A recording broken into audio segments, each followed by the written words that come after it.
The building that now houses the Cromwell Museum was once Huntingdon Grammar School, the same one that gave Oliver Cromwell his early education. Oliver Cromwell is an iconic figure in British history. He was a major figure in the parliamentary cause during the British Civil Wars, a leading general, one of the prime movers in the execution of King Charles I, and became Lord Protector, the first commoner to become head of state in Britain. An impressive resume, but his legacy is also dripping with blood. From his brutal Irish campaigns in the late 1640s that cemented England's colonial control over the country for centuries to come, to his colonization of Jamaica whilst Lord Protector. Despite how much material we have about him from his later life, his early life and childhood are a lot more elusive. This is because, to put it bluntly, he and his family weren't really important enough for anyone to care. Why would you write about some middling gentry landowner's son and his family, or take stringent notes about the goings-on of a run-of-the-mill, slightly rowdy Cambridge student? What we do know is that he attended Huntingdon Grammar School as a child. When it comes to how Cromwell became Cromwell, his education is a pretty good place to start. So we're going to take a hopefully fairly brief look at what education was like generally in the 17th century, Huntingdon Grammar School, and Cromwell's begrudging schoolmaster, Thomas Beard.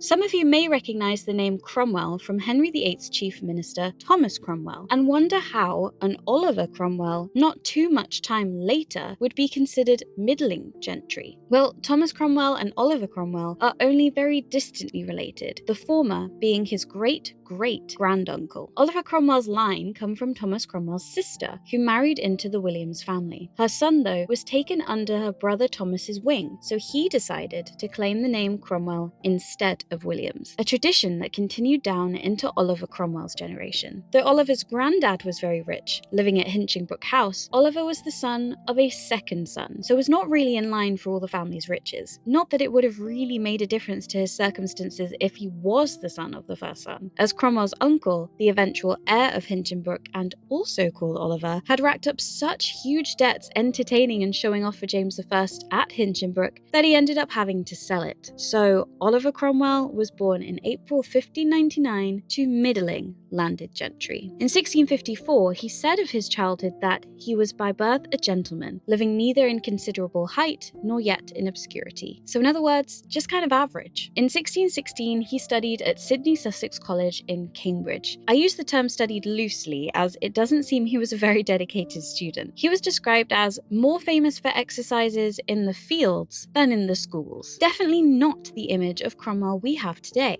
So what happened? Well, in 1628, he seems to have gone through a major personal crisis, being diagnosed with melancholia, or as we would call it today, depression. It was in the years following this that he seems to have undergone his major transformation into the devout Puritan we think of him as today. But we're getting a little too far ahead in the timeline. The point is, Cromwell lived a fairly average, unnotable, unnoticed, and somewhat careless youth well into his 20s. But our formative years, i.e. our education, do a lot to define who we are, laying our foundations and often founding our core beliefs. So let's look back to 1610 and imagine little schoolboy Cromwell attending Huntingdon Grammar School.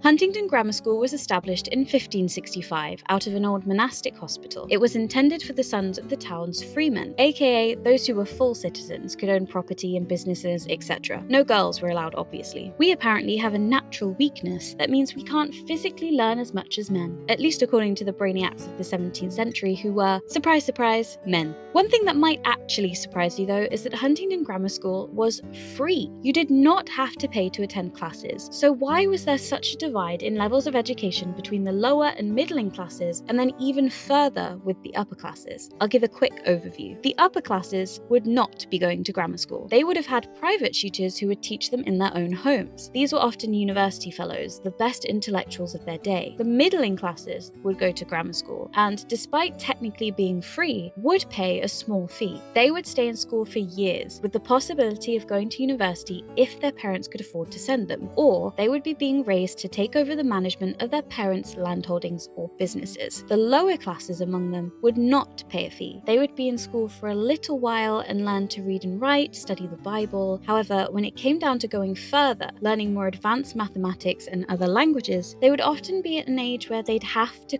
quit school and take their place in the family trade. It's also thought that precisely what they were learning in grammar school was being tailored to fit their class. No matter how smart or promising, if you knew a kid was not going to be able to afford going to Oxford or Cambridge, there was genuinely no point in making him study Greek. The other limitation was numbers. The grammar school had one schoolmaster and a maximum of 30 students. The boys who could pay would take priority. Another thing to consider is although the school itself was free, school equipment was not. Much like having to stock up a full pencil case when you move up to secondary school here in the UK today, kids in the 17th century would have to provide their own quill and ink. This is how we ended up with statistics like that only 1/3 of people in the 17th century were literate. Though I could go on a long pedantic rant about how these figures rely purely on who was able to write instead of who could read, but I'll spare you that for today. And to put it simply, more people were able to read than could write in England. This being what you learn first in school to ensure that as a good Christian, you are able to read the Bible. Having learned this necessary skill for the saving of your soul, you could happily leave school and get on with life.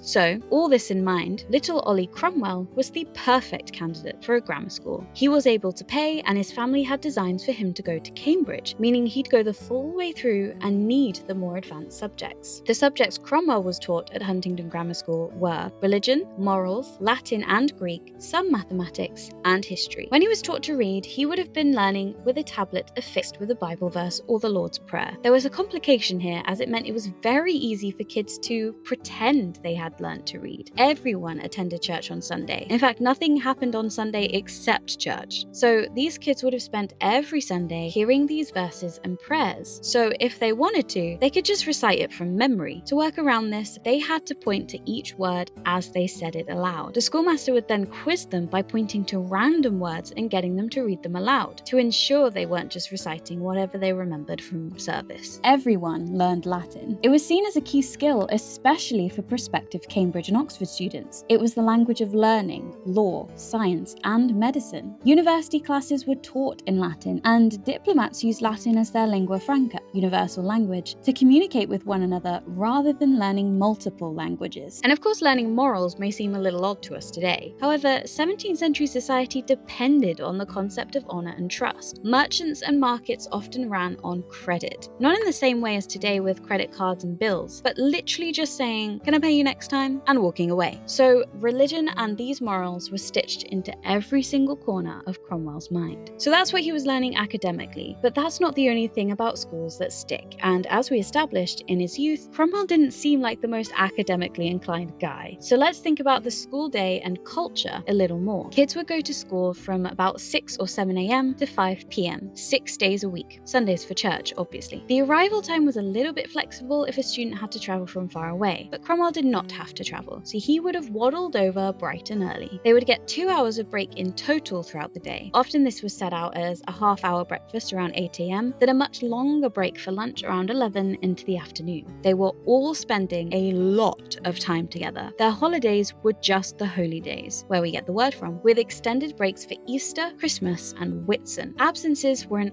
absolute no unless you had permission from the schoolmaster. If you were sick, you got a maximum 6 days off in a row, a full school week, before you got expelled. The students were also expected to talk to each other in Latin, as one schoolmaster in Gloucester put it, to keep ye ignorant from too much talking and vain babbling in English. In other words, to not only learn their Latin faster, but to shut them up. Strict order was also observed. You were expected to politely greet your master before anything else. He would then examine your hands to ensure you were clean, as cleanliness is close to godliness. If you failed to comply with the rules, there were a few punishments. Some you would recognize. Students would have to write out lines about their wrongdoings or correcting their mistakes over and over again. Then, to up the ante slightly, they might be made to stand in a corner facing the wall for at least an hour. And finally, we have the dreaded birch. This was the name given to a collection of birch branches fastened together to create an implement for the schoolmaster to use to hit the children. We don't know which, if any, of these punishments Cromwell might have received, but considering his later attitude to studying... Speaking of schoolmasters, let's look at them next in a bit more detail, specifically Cromwell's schoolmaster,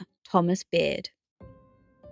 In the 17th century, all schoolmasters were priests, being the best men for the job to oversee such a religiously guided education. Being a priest was considered only a part-time job, since the main bulk of their role was performed on Sundays. As such, for the other 6 days of the week, they would take on the education of the local youth. So this meant that the schoolmaster and the students would be seeing each other every single day, 7 days a week, leading them at school 6 days a week and leading them in prayer on Sundays. It's kind of a guarantee that the schoolmaster would, therefore, wield a huge influence over the boys in his care. In Cromwell's case, this was a man by the name of Thomas Beard, who did, in fact, have quite the beard. Thomas Beard did not want to be a teacher. Seeing himself as a true Cambridge academic, he thought he was wasting his talents by spending his days stuck tending to the education of little children. He even tried to get out in 1614, saying he was tired with his painful occupation of teaching and would gladly now be set free. He was not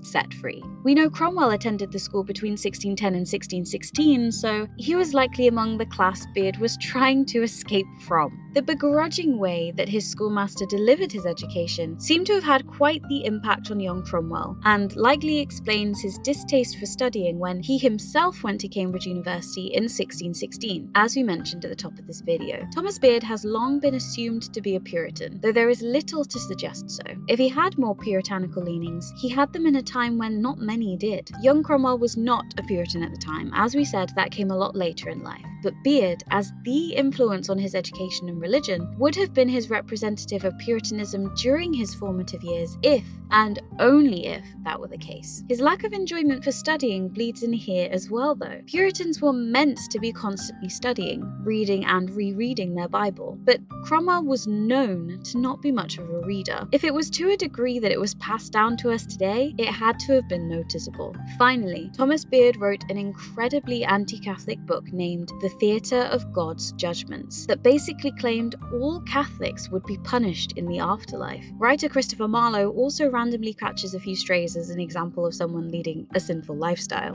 Now, England was an incredibly anti-Catholic society in the 17th century, so a priest writing about the subject was not abnormal, but it is noteworthy that this is the society Cromwell was raised in, and the religious leaders who shaped his perception of what a good Christian was. It is thought that perhaps this book was an outpouring of Beard's frustrations with his position in life, but that's purely a theory. Cromwell never wrote about Beard, and he wrote extensively when he started to gain prominence, so it's hard to know how much of a direct impact he had. But to be fair, I don't think many of us would point back to our primary school teachers and be able to exactly pinpoint the things they did that impacted the way we think. Beard was with Cromwell 7 days a week. It's kind of unlikely that nothing of the like of the Theatre of God's Judgments was taught to little Ollie as he was, and that it wasn't internalized for many years to come. To claim Beard had an impact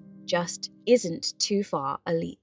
So there you have it, the strange, confusing, and contradicting web that was the grammar school system in the 17th century, with grammar schools being accessible by the fact they were free, but also inaccessible completely to girls, being accessible to anyone of any class, but the type and duration of that education running on and defined by the class system, being built around religion and run by religious ministers who would see their students every single day, and Cromwell spending his 7 days a week of his youth with a man who is desperate to be literally anywhere else. Cromwell's early life and education is still a mystery. With a lack of specific evidence from himself, family members, and records, we can only work with general information about schooling and the time and attempt to connect the dots. Hopefully, though, to you who has stuck with us to the end of this month's ramble, the mystery of how Cromwell became Cromwell is a little bit clearer.